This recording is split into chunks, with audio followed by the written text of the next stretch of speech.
phones at Trump Tower. Tweeting this morning, how low has President Obama gone to tap my phones during the very sacred election process? This is Nixon Watergate, bad or sick guy.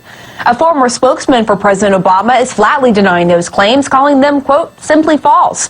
Joining me now on the phone, Congressman Steve King, a Republican from Iowa. Congressman, thank you for joining us. Do you know of any proof supporting President Trump's allegations that President Obama ordered what would be an illegal wiretap of his phones? Well, at this point, I don't know that anybody has the hands on the information that President Trump might be using at this point.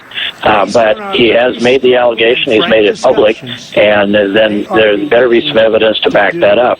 I think the place to look is to see if there have been FISA warrants that have been issued, and if we look back through the media, midsummer it was reported that the FBI had sought FISA warrants, the Foreign Intelligence Surveillance Act warrants, but had been denied as of last summer. But then again in November, the BBC reported that on the second attempt, the FBI had received the warrants, the FISA warrant or warrant. So that might be what President Trump is addressing, and I think it's something that we need to get to the bottom of.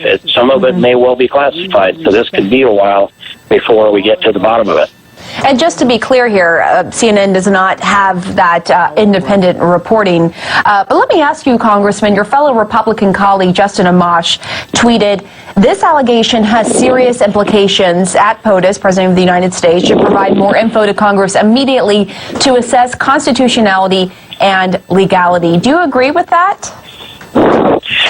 I do. I agree with that we have our constitutional rights, and one of the things that Justin Amash has been focused on has been those kind of rights to privacy and looking closely at the FISA warrants. And I happen to sit on the Judiciary Committee where we have jurisdiction over this issue, and I sat in on a classified briefing just this week that, of course, I can't talk about, but I just want people to know that we are paying attention to these issues. We're looking closely at them, and I think that this is something we need to drill into.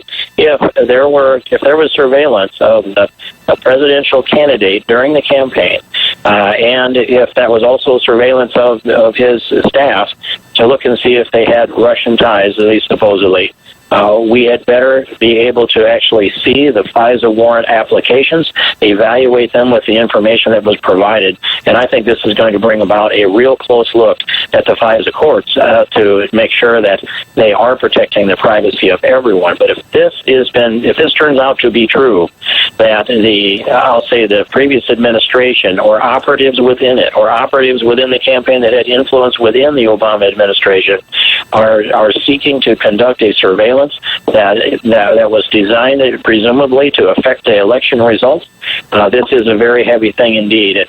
And by the way, I would say that the evidence of Russian ties is no more strong. Russian ties for President Trump is no more strong than we just don't have that evidence. That evidence isn't out there. They've been looking for it. They've been making the allegations, but I don't see the evidence of it. The evidence specifically of President Trump's ties to Russia, is that what you're speaking to? Correct. And I think they've been reaching pretty hard. By the way, we should be thinking about the leakage of the information on the surveillance of the phone calls that were made by General Flynn.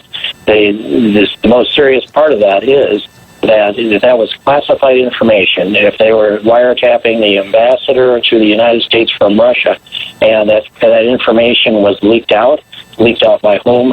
That's very important. It turns out to be true. That is a felony, and we should be drilling into that. There are many things that this crosses over two administrations.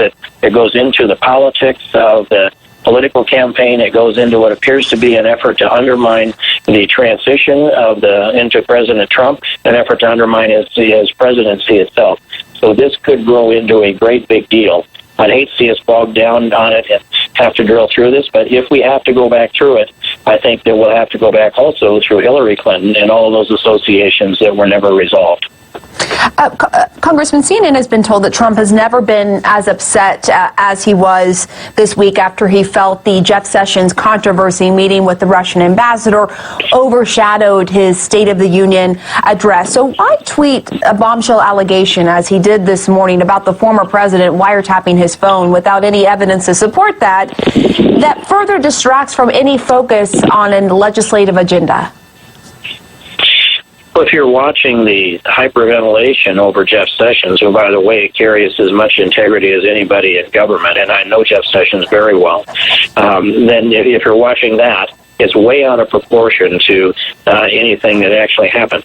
And I think that President Trump is looking at that. If you had information that Trump Towers, if you're dwelling in your business place, your center of operation was under surveillance by the FBI, and you have information that's being leaked out on your new administration that looks to be designed to undermine your administration, I think that there's this justification for a high degree of anger on the part of President Trump. And by the way, we should remember that he's not the kind of person that walks away from confrontation or concedes points that shouldn't be conceded. He will fight these things to resolve it down to the bottom. And I think that in the end, he's going to be proven to be more correct than not on each of these issues. Congressman Steve King, thank you very much. Thank you very much. And just into CNN, we are learning that asked if the White House is seeking any possible foreign intelligence surveillance court documentation to back up the president's claims, White House counsel Donald McGahn is reviewing what options, if any, are available to us. That's what he said. Several senior administration officials confirmed to CNN, but White House officials could not say whether any such documentation exists. There is no evidence, such as a document on surveillance of Trump himself, according to sources with knowledge of the situation that spoke to CNN today.